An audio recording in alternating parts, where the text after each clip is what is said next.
qui se font, qui ne sont pas forcément l'expression, bien entendu, de la personne profonde, si tant est qu'elle existe. Et alors, d'une certaine manière, c'est d'ailleurs ce que disent un peu les rudiriens, les humanistes. Ils disent, l'astrologue propose un schéma de développement à la personne. Est-ce que ce schéma est vrai dans l'absolu? Probablement pas. Peu importe d'ailleurs. Oui, on lui demande simplement, on lui donne une ligne, une partition sur laquelle il va pouvoir jouer.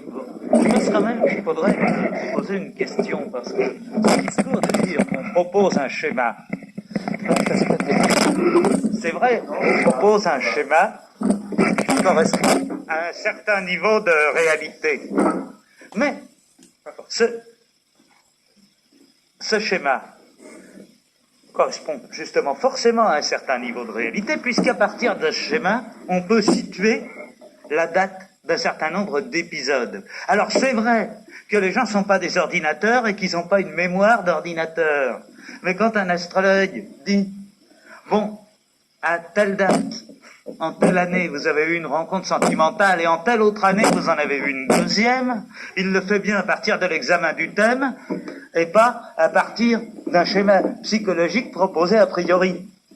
Ça résulte de l'examen du thème. Alors que ce soit une influence, entre guillemets, des planètes, que ce soit une synchronicité, que ce soit quoi que ce soit d'autre, ce qu'on sait, c'est qu'on dispose d'un schéma astral qui permet une lecture, laquelle permet de définir un certain nombre d'événements, avec plus ou moins de précision, c'est vrai.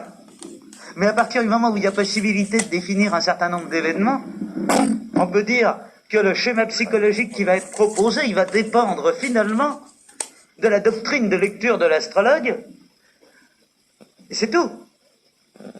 Il restera néanmoins qu'à partir de ce schéma qui représente une réalité céleste, on peut situer des événements, et que cette lecture, qui dépend de la doctrine de l'astrologue, est orientée par ce schéma.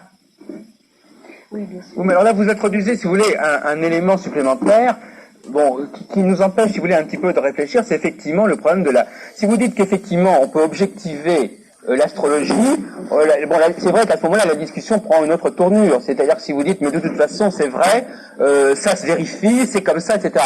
Bon, c'est justement de cela qu'on parle. On dit, bon, admettons même, moi je vais jusqu'à point de dire, il ne s'agit pas bon, la notion de réalité. Alors, tout à l'heure je disais justement, est-ce qu'il y a une réalité? Est-ce que l'astrologue doit retrouver une réalité?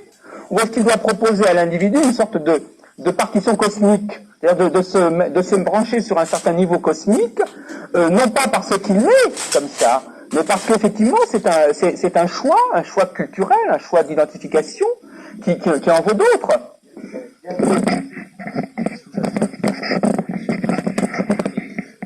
C'est la question qu'il faut se poser. Ouais.